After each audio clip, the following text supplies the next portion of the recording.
Okay, let's go. Okay, let's go. G'day everyone, I'm Smokescreen and welcome back to another video. And here we go with the next round of the FIA Manufacturers Series for the current season going on. Is it round 9? I think it might have been round 9. We're in Group 4 and we're at Kyoto Driving Park, Miyabi. Oh, top split, you're kidding! You are kidding! Top split, what is this?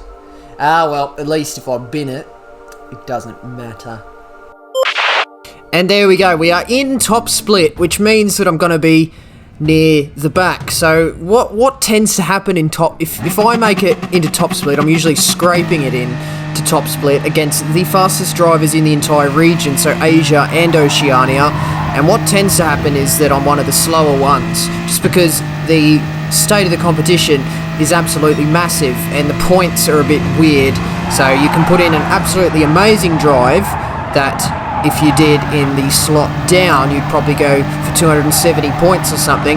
In top split, just because you're at the back, because everyone's so much faster, you're probably getting 150 points.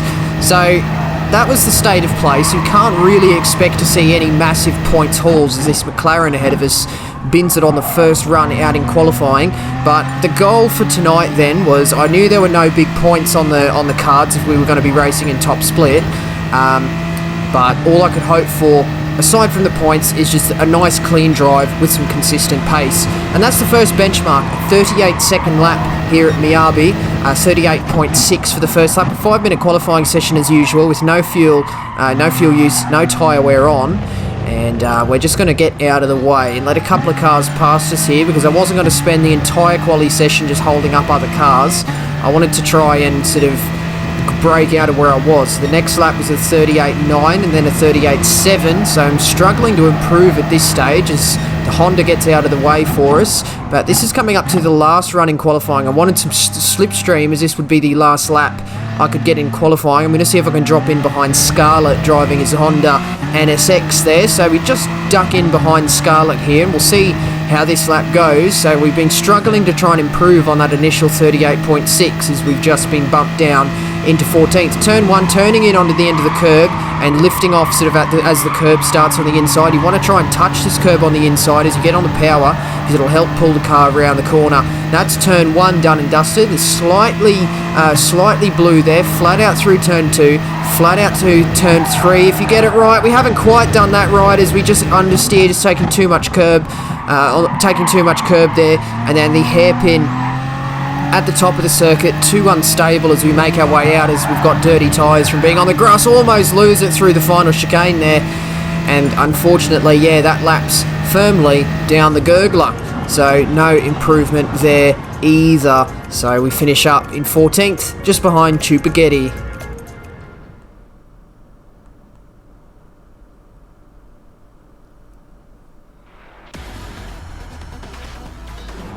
Alrighty, so the race now, you can see it's a standing start. There's also a very important thing we must discuss. Extremely important, in fact.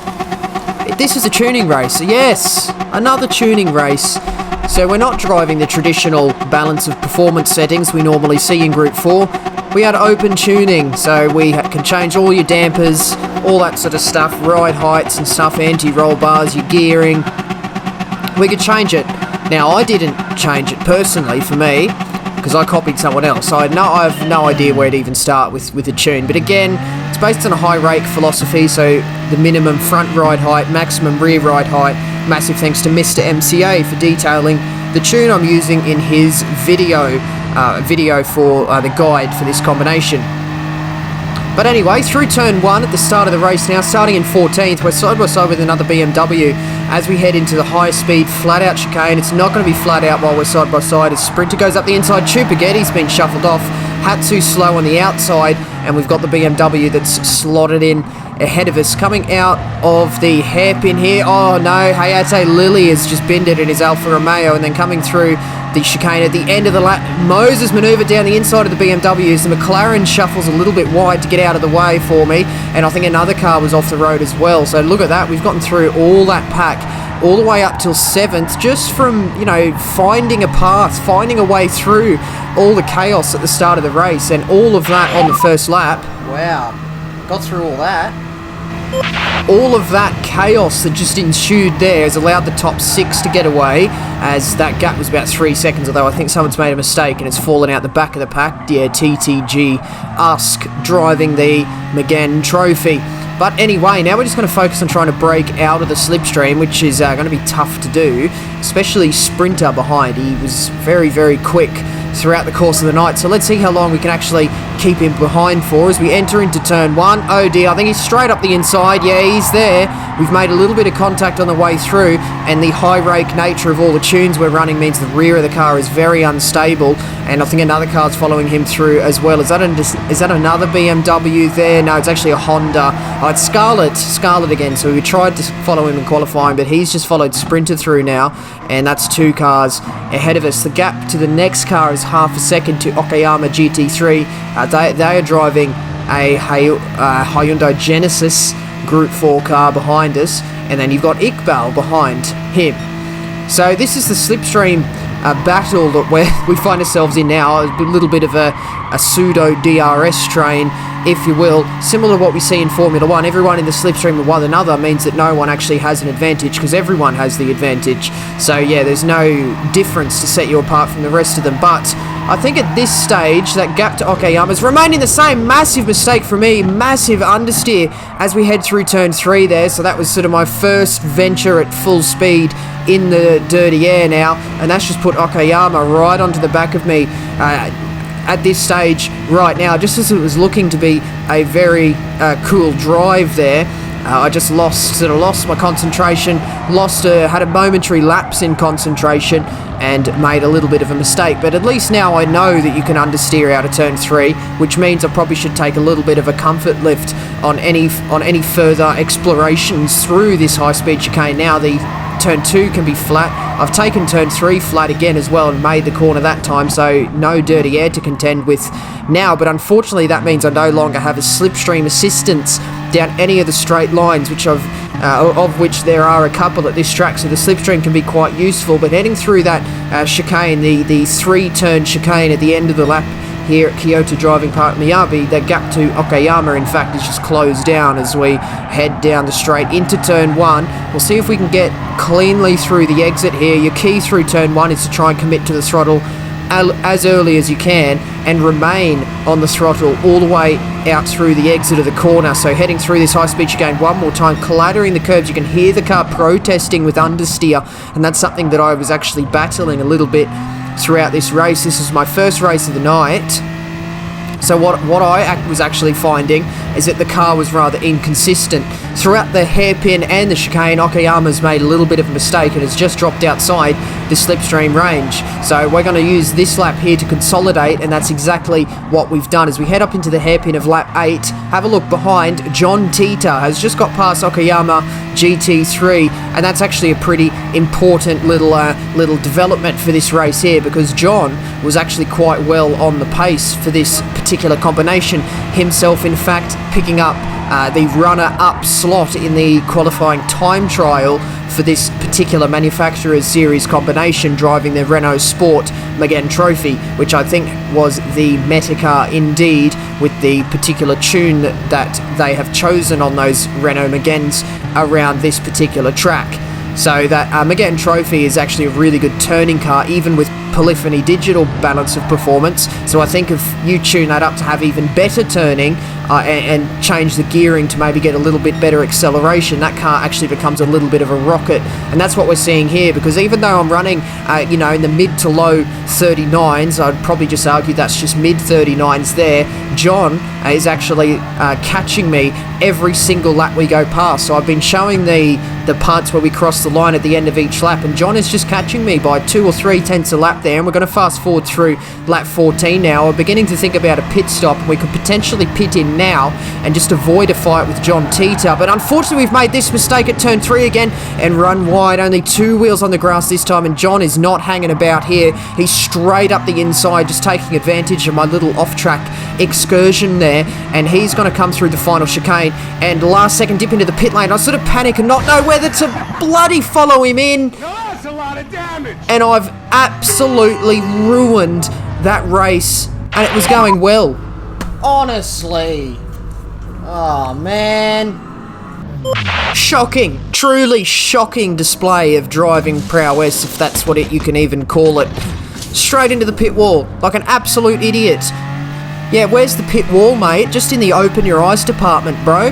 I'll tell you what actually happened. I sort of panicked up behind John because I wasn't sure, do I follow him in or stay out one more lap and just pit exactly halfway? And I think it was the right decision to attempt to follow him in because he was clearly quite a lot faster, and it would have been beneficial for me to stick with him for as long as possible and take advantage of the slipstream effects until he broke away from me. So following him in hindsight was the correct decision, and I should have made that on the spot before we actually got to the point where I needed to turn in. I think I momentarily made the decision not to follow him in and turn out of the turn into the pit entry, and that's what sent me a little bit wider and understeered me into the pit wall barrier. So we've had to serve that 1.5 second penalty. We've gotten past this other Renault Megane trophy here a couple of laps later, and we're up into 15th now, which sounds like a truly terrible thing to say, that we're up into 15th, considering the fact we were just holding 9th position for quite a while. In fact, we probably could have got the top 10 there. I don't think I could have beat John Teeter in that race. He was just simply too quick. So we're now behind some drivers that we've previously overtaken. Hayate Lily had a massive mistake at the start of the race as well, and I think there is another driver that I happen to recognise up ahead of him as well. I can't quite think of the name here. Hayate Lily has made another crucial error on the exit of the chicane there, just spinning out in front of a Muse GT3 driving the GT4 Mercedes SLS. And Okayama GT3, who was behind us and whom we pulled away from, is now back ahead of us. So yeah, we've lost a lot of ground here, and unfortunately we now have to try and overtake all these cars instead of just being ahead of them, which we really should have been. Amuse goes up the inside of Okayama there and sends Okayama wide. He's got a slight bit of overlap. It almost turns me around at the chicane there, and he just gives me a poor run out of the corner, and I give him a couple of love taps along the straight here, just be like, hey mate, can you not spin me out, please?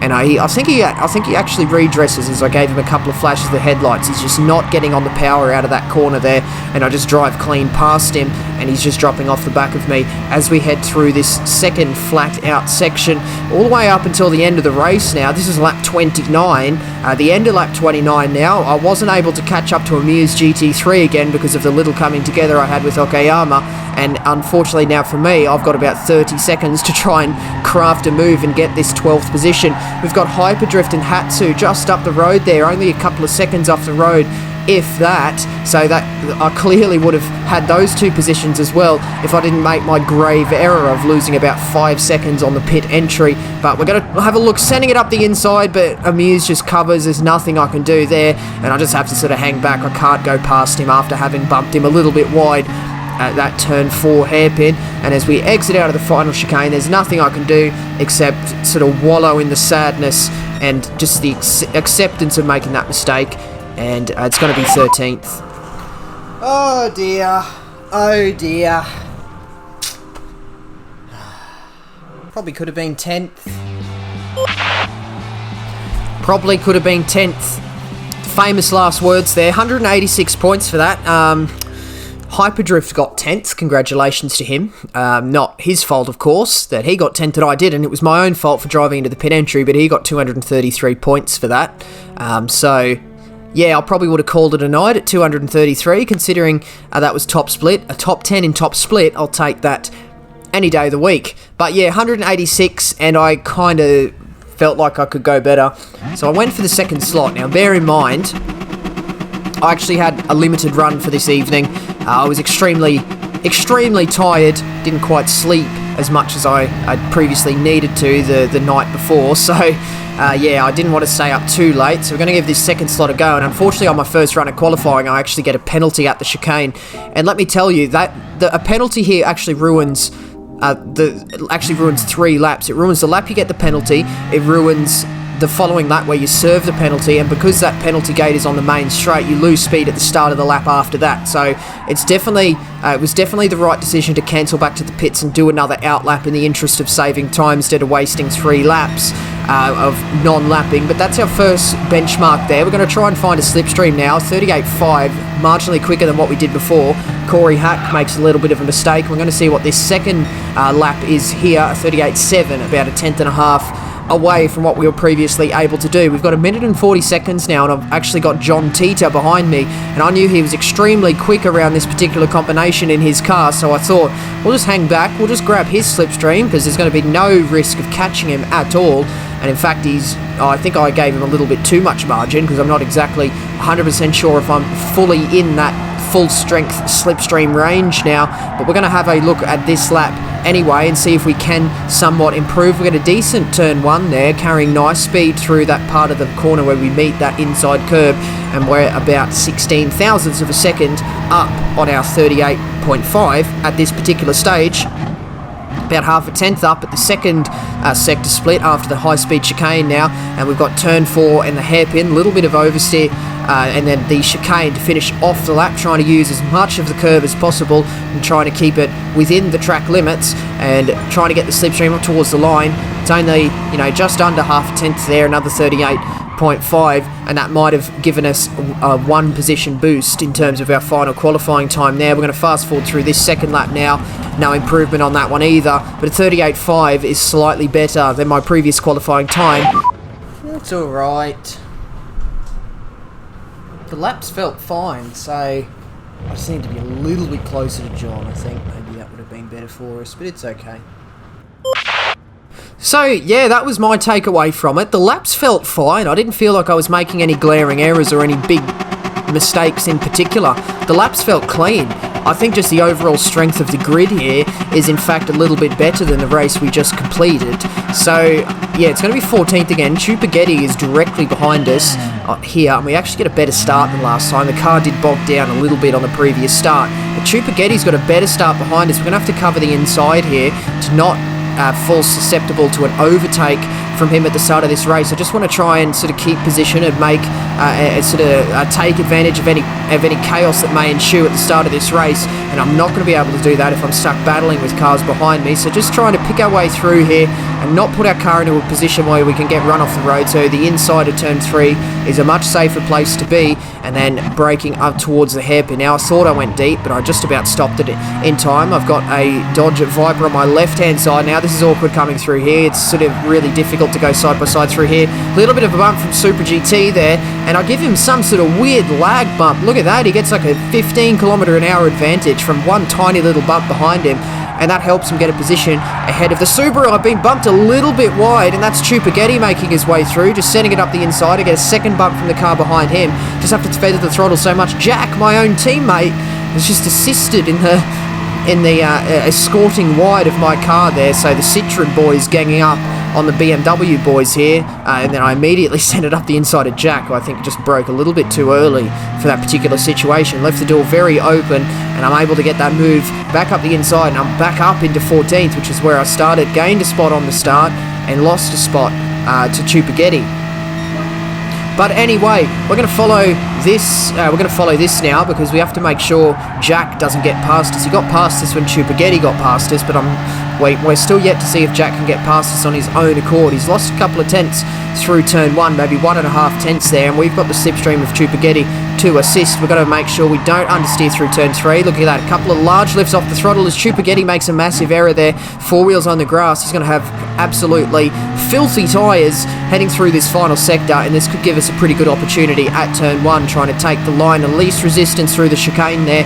Just a shallow turn in, taking as much curb as you can without getting 4 wheels on the grass, and we're really close for turn 1 here, but Chupaghetti seemed very good through turn 1. That Citroen might be a little bit better. He's gone a little bit wide at turn 1. We've got our car up the inside, trying to keep no contact, but I think there was a little bit of a bump, and Chupaghetti's just escorted out onto the curb, so that I've just taken advantage of him having those dirty tyres there, and I'm back ahead So I want to try and minimize this battling. I want to try and get ourselves into a configuration in which we can both lap really quickly, but Chupaghetti almost looking up the inside here at turn 1. He's not quite able to commit to the power.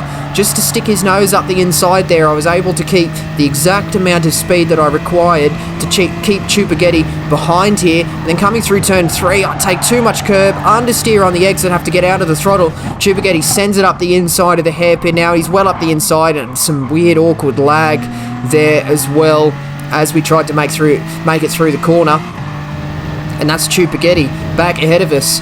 So yeah, it's quite clear to me at this stage Chupaghetti may have a little bit of a pace advantage, because every time I overtake him, he re-overtakes me, and he seems pretty strong through turn 1, and he seemed pretty strong through the hairpin on that particular occasion.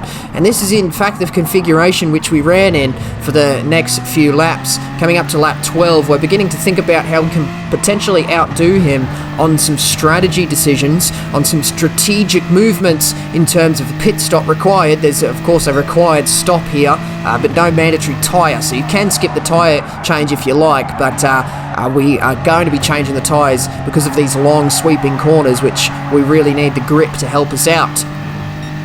But anyway, I was kind of thinking I'm probably going to pit in this lap if Chupaghetti doesn't. It's definitely a case of doing whatever Chupaghetti doesn't do, and lap 13 is probably a good lap to do it, because it's one lap too early to actually do the sort of prescribed undercut method at this particular combination. So I wasn't too worried about Chupaghetti going in the pits, but I was going to go in, but then he throws a curveball and goes into the pits too, and of course I'm not going to follow him in, because that just guarantees me that I'll exit the pits behind him again, and then I've made no gain. So we're going to stay out for actually a little bit longer. We're actually not going to pit in on the end of lap 14 either. We're going to pit in at the end of lap 15. We're going to do 2 extra laps here, so we're trying this overcut. It generally tends not to work in this game because of the tyre multipliers. A fresh set of tyres is, in a month of Sundays, always better than an older set of tyres, even if you have a pace advantage between the drivers. But nevertheless, we're going to try this overcut and see if it can work. And as we exit the pits, that's Chupaghetti coming around the outside of turn 1. He sweeps in ahead. He has made a slight gain there. He's made probably half a second at least. It probably would have been bigger if he didn't get balked by the Nissan GTR. That was also very slow on the apex of turn 1. And unfortunately, that's the strategy part of the race done and dusted, and Chupaghetti is still ahead of me, so I've not quite made the right decision there, doing my best Ferrari strategist impression there, not quite getting that right, although maybe after this year the new joke can be the Mercedes strategy squad. Perhaps they didn't do the best of jobs this year, did they? But anyway, we'll stray away from that controversial conversation and just focus back on the race, where we've got Chupaghetti ahead of us, and there's really minimal places to do it. The best overtaking spot is probably turn 4, but what comes before it is the sweeping high-speed chicane, which in the dirty air is actually a lot harder to follow another car through than you may expect. So we're going to have a go at getting through here as cleanly as possible. Chupaghetti gets through there okay. We don't quite look up the inside, although we do have a little bit of an opening here as Chupaghetti doesn't get the best of chicanes there, but we just get on the power too much. We've got a really sensitive throttle on this really sensitive throttle setting on this tune that we're running here, which means that just jumping on the power too much can be very difficult to keep the rear end of the car under control. But unfortunately, that was my one and only attempt to get past him throughout the entirety of that entire race, that entire second stint, and Chupaghetti and I finish in the configuration where we ran the whole race. Oh dear. Absolute stalemate. Absolute stalemate. I just could not get past him. So it was a good, clean battle, but it still was a stalemate. I could not make any progress in that race. There was just minimal errors up and down the field from every driver. There was just nothing I could do. I tried something with the strategy. I tried to do what Chupaghetti didn't, to try and give me an opportunity to try and jump him in the pit phase. But unfortunately, it didn't quite work out. We unfortunately finished that night with a second race point drop to about 160. So not the best night of racing in terms of the points, but in terms of the pace of that second race, there was nothing wrong with the pace. Mid-39s all the way through, and some very consistent 39.4s at one particular stage if you were paying attention to the times on the right-hand side of your screen. So I'm not even upset about the standard of driving that I just put in. I'm quite happy with the way I drove. It's just unfortunately because of the way the points work. If you scrape into top split, but you're not quite on the pace to be fighting up the front. You actually got to get less points than if you sort of come in the first 5 spots in the split below you. So, you know, it doesn't offer the best incentive to try and raise your DR. In fact, I would argue that a night like this probably encourages you to try and lose some DR, try and tank your DR so that you just get into a lower split, which means you have an easier race to get more points. So, look, it's a little bit of a loophole in the point rankings for the FIA series that run in Gran Turismo Sport. Maybe it's something they can review for GT7. But anyway, I'm going to wrap this video up here. So do hit the like button if you enjoyed, and do subscribe if you'd like to see more videos and streams from me.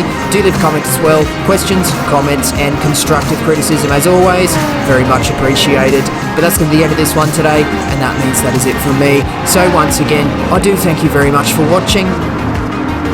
See you later.